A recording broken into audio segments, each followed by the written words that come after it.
aksyon publisyana is the second possessory action. Okay. Gikan sa aksyon interdictal dito sa previous video, now na nata sa aksyon publisyana. Aksyon publisyana is the second possessory action. It is a plenary action to recover the right of possession, and the issue is which party has the better right of possession. Possession de jure. It can be filed when the dispossession lasted for more than 1 year. Okay? So it can be filed when the dispossession lasted for more than 1 year. So within 1 year, action interdictal. Malampas sa 1 year, di naman to available na remedy. Imo i-file ang aksyon publisyana na. Nindot lang ato kung mo-file ka within 1 year, action interdictal is summary proceeding. Mas paspas yun na. Mas kinunsa na kahinay nga kaso, mas paspas yun na. Ngano, action publisyana is a full-blown trial. Mag-file ka complaint, let's just say January. Initial hearing, February. Di pa day, nopet. Butubang pa man ang PICAS, 30 kadlaw, 30 days. So let's just say initial hearing March, kung may mga kakulian. Pre-trial, pagkawas na to within March, yapon, through end of March na. Let's just say April, mediation, GDR, pagkawas na to May. Makasugod kang present sa mga witness around let's say July, August, September, October. Yeah, second witness nimo October, November, December, di naman ulihok ang kaso. So makasugod ka balik sa imong third witness mga March, February. Imong fourth witness April, May, June, July, August. Mga August or September. Imo pa lang na nga side. Upat ka witness baro na nimo. Nya ang PICAS, let's just say, napanay formal offer. So by the end of next year, 1 year, 2 years na nilabay, sakto ba? 2 years na nilabay, formal offer of evidence pa lang ka. I-admit pa na imo ebidensya. Another 2 years para sa testigo sa kalaban.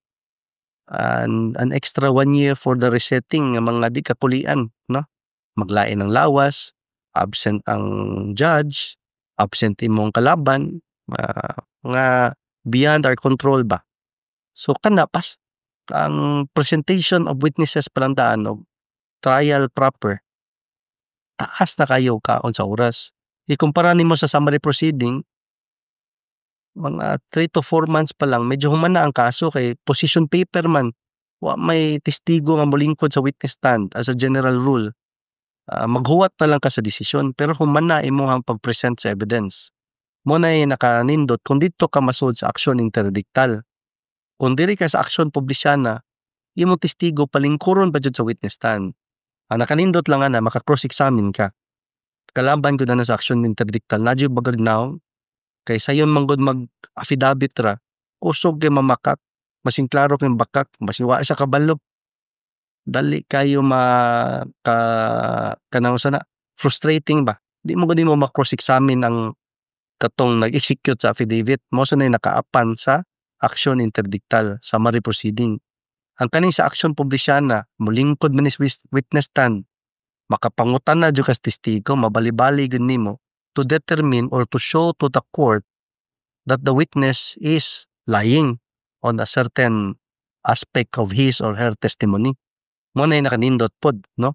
So aksyon publisyana is the second possessory action. It is a plenary action to recover the right of possession, and the issue is which party has the better right of possession, possession de jure. It can be filed when the dispossession lasted for more than 1 year. It is also used to refer to an ejectment suit where the cause of dispossession is not among the grounds for forcible entry and unlawful detainer, or when possession has been lost for more than 1 year and the action can no longer be maintained under Rule 70 of the Rules of Court. Rule 70 mo ni siyang action interdictal, forcible entry of unlawful detainer. Okay. Mo siyang procedural rule ani. The objective of the plaintiff in an action publisyana is to recover possession only, not ownership. Okay. Now, unsa may difference, unsa may lain nga possessory action nga atong kailangan pa maistoryaan.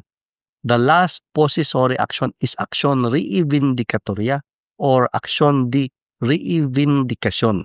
Okay. Unsa man ni ang action reivindicatoria.